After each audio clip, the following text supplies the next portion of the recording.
Just one day, a single 24-hour span of time since Twitch announced their brand new Safety Advisory Council, and we already have controversy. Now that is impressive. What is going on, people? Hope you're all doing well. Welcome back to more esports talk. I really do hope you guys all enjoy. First off, and of course the most important part of this, that being the Safety Advisory Council has been announced for Twitch, 8 members of which I would say, you know, a pretty decent representation. We will see what comes of this. I don't think much will.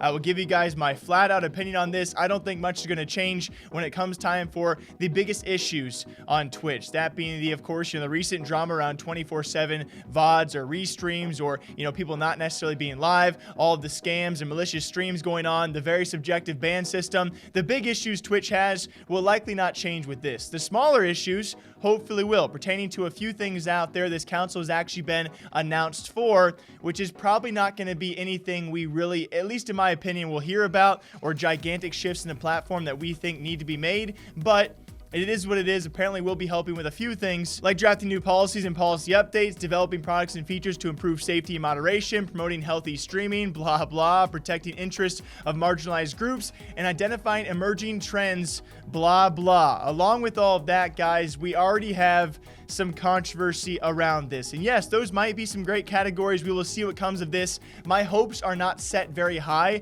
on what will actually be made of this in terms of a really firm move forward on those things. It does kind of concern me, though, when it comes time for an update on policies, what exactly that does go around, especially when one of your council members is already under fire. Now, let me clarify, guys, that being Ferociously Steph, this board seems to be, of at least some note and backing to make it to this point. So we'll see how firm of a representation they are of Twitch and how great of moves they can do. But it definitely sucks to see within 24 hours already one of your members being under heavy fire, that being Ferociously Steph, for an argument she started making, I believe, back in 2017, but mainly back in 2018, which would make it irrelevant until last night, based off, of course, the announcement of this council, people, the internet doing what they do. They rehash these sort of things where she makes the argument that voice comms are not integral to competitive play, meaning that they are anti-inclusive, and so they should not be included, at least in some games out there. Yes, a heavy proponent to actually take away microphones and in-game voice comms from games because they don't make competitive games competitive, and they're anti-inclusive. And like I said before, stretching back to 2018, maybe even 2017, I would not have included this until last night, where based off everything being rehashed, she then responds, and what does she do?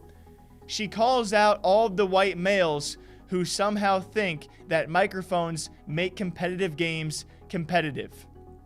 Yes, the word white and the word male were used by the latest and newly announced Twitch Safety Advisory Council within 24 hours of being announced to the council.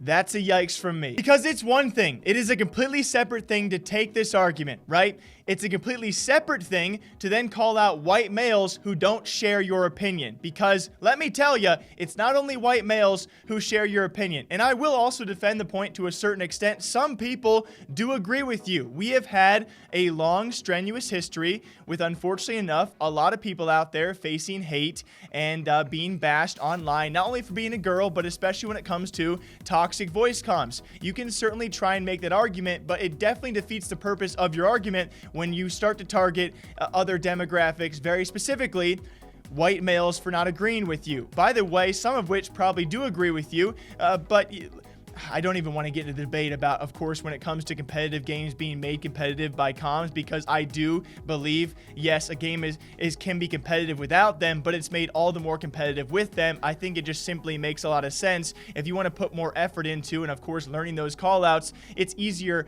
said than done. But obviously, to take your game to the next level, to have live voice comms, there's a reason why pro players at the very, very top, you know what they do? They talk to each other. They don't type in chat. They don't text each other. Yes, they use in-game voice comms. So I do believe at the very, very upper tier, if you want a game to be more competitive, competitive games are made all the more competitive by your voice comms, especially when you take it from the angle of anti-inclusive. if you want to take away or restrict everything that's, not inclusive, all right, 144 hertz, nah, let's lock everything. Let's cap it at 30 FPS because 60 FPS, I can't get that. So let's cap that off. Customizable mouse and keys, nah, we're good.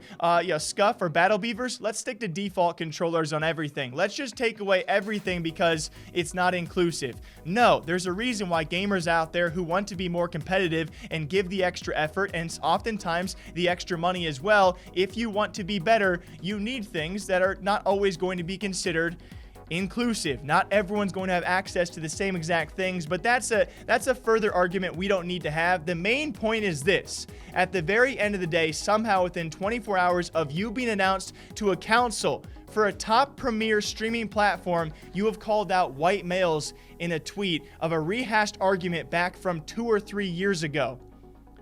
If you want to be of note and, of course, be on this board and this council, you have to have, and I understand, maybe I wouldn't have the restraint either, but you have to restrain yourself when it comes to making those tweets because it's incredibly unprofessional, and I have no clue how Twitch keeps you on the council now.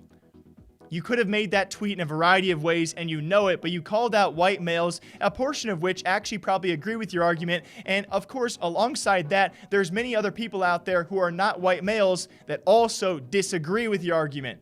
It baffles me. It absolutely baffles me. People can be this dumb within a day of being announced for a great position, and what could have actual, possibly great potential is just shot down. Now the actual voice, the face of the news, is not the actual council. It's you making this giant mishap and targeting. It's cringe. I'm done. I'm done talking about this, guys. I hope the Safety Advisory Council can make steps progressively forward for Twitch. We will see what they do. My hopes are not set too high, and I hope Ferociously Steph can maybe take a step back and analyze the way she approaches these arguments. I do believe there's probably an argument to be made, but definitely not in that way. What do you guys think about this? What do you guys think about voice comms in games? I think that's actually a large portion of this debate. Do you think they make a game more competitive? I do, but what do you guys think? Until next time, drink a ka, drink a wa. I'll see you guys back here very, very soon.